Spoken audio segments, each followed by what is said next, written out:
अस्सलामुअलैकुम दोस्तों। देखो आज का ब्लॉग 15 अगस्त का। मदरसे के बच्चे कितनी माशाल्लाह माशाल्लाह कितनी अच्छी आवाज़ है। सुने आप लोग, चलिए।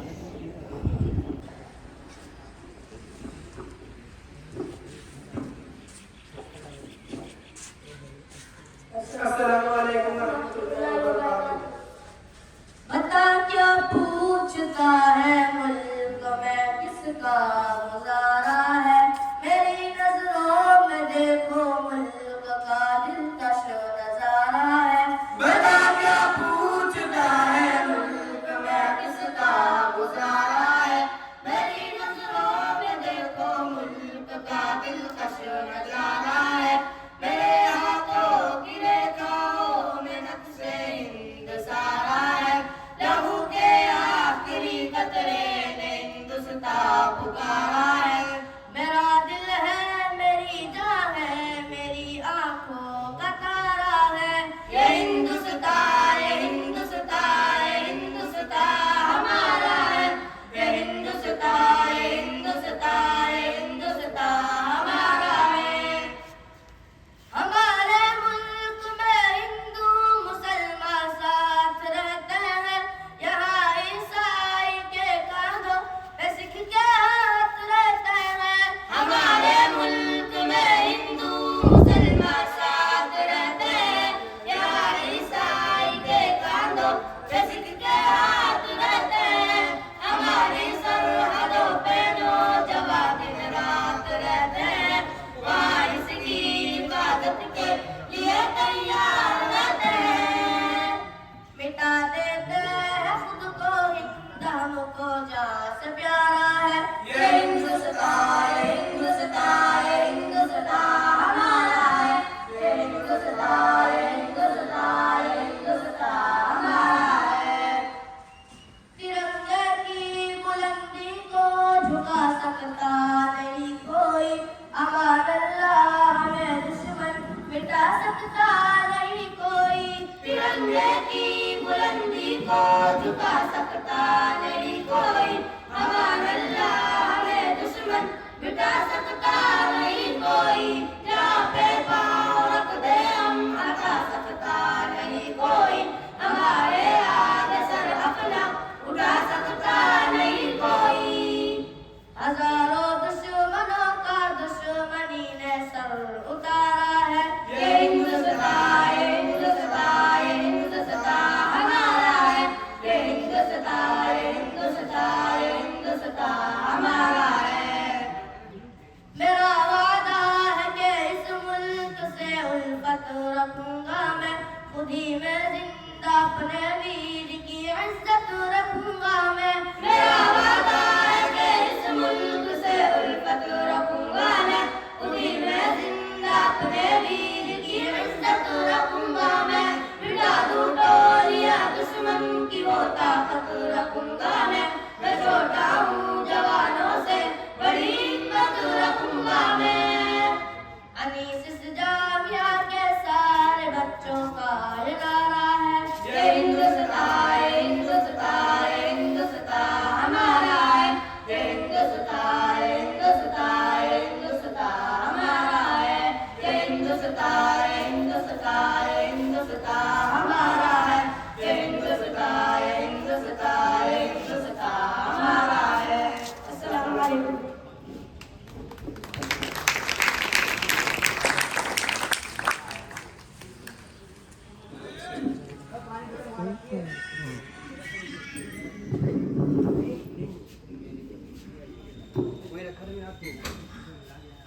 जैसा कि आप लोगों को मालूम है कि हमारे मुल्क की आज़ादी में अमीर हो गरीब, बादशाह हो वजीर, मर्द हो औरत, हर किसी की हिस्सेदारी रही है।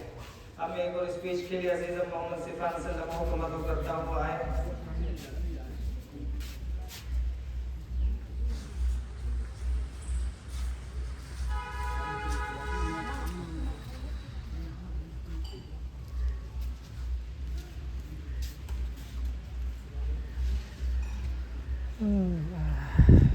Honorable principals, teachers, guests, and my dear friends. Assalamu alaikum wa rahmatullahi wa barakatuh. वालेकुम अस्सलाम। Good morning to everyone and happy Independence Day.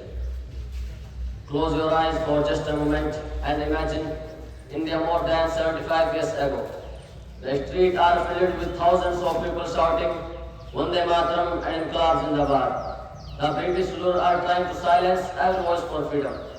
Brave men are marching towards the prisons. The sound of sacrifice echoes across the nation. Now, let me ask you to look again. Among those brave freedom fighters, can you see only men? No. Standing shoulder to shoulder with them were fearless women. Mothers, daughters, sisters, teachers, queens, and ordinary women with extraordinary courage. They were not standing behind history, they were creating history. Today, I feel privileged to speak on the topic Women in the Freedom Movement. Whenever we remember India's freedom struggle, names like Mahatma Gandhi, Ashfaq Ullah Khan, Khan Ghaffar Khan, Tipu Sultan, and Jawaharlal Nehru immediately comes to our mind. Their sacrifices will always be remembered with respect and gratitude. But alongside these their leaders stood courage, women whose determination and bravery centered the fight for independence. Their stories remind us that, but alongside these great leaders, women whose determination and bravery centered the fight for independence. Their stories remind us that freedom was achieved. जब अंग्रेजों ने देखा कि मुसलमान है, गैर मुस्लिम है, इनके साथ क्या किया जाए, कहा कि इनको नुकसान देने के लिए और आवाम को सबक सिखाने के लिए भी काम किया जाता है कि मुसलमान को जलाया जाए और गैर मुस्लिम को दफनाया जाए, ताकि ये अपने काम से और अपनी मेहनत से और इनकी सजा से लोग पीछे हट जाएं। लेकिन मुसलमान और इस मुल्क में रहने वाले बाशिंदे अपने मिशन से पीछे न हटे, अपनी जानों की कुर्बानियां दे दी। किसी को फांसी के फंदे पर चढ़ा दिया, किसी को दफना दिया, किसी को गोली का निशाना बना लिया, किसी को जला दिया, तरह तरह की सजाएं देते रहे।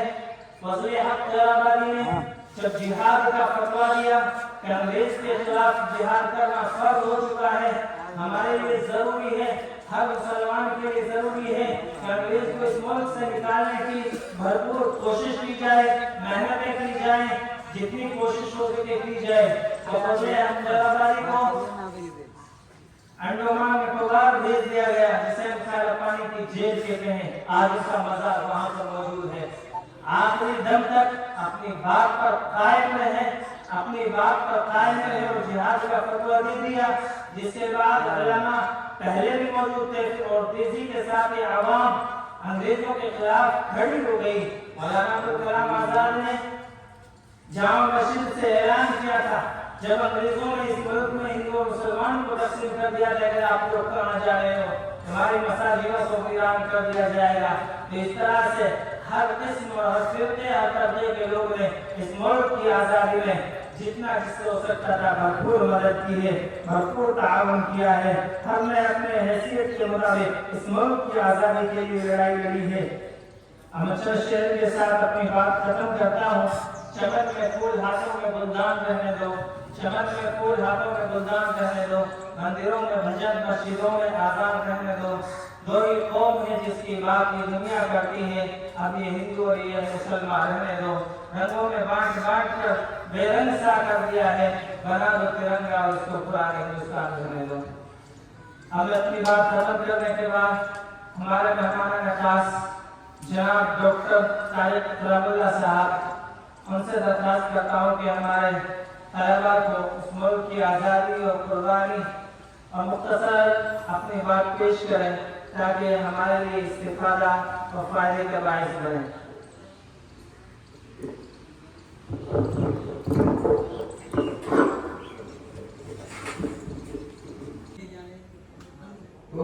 की बात सुनी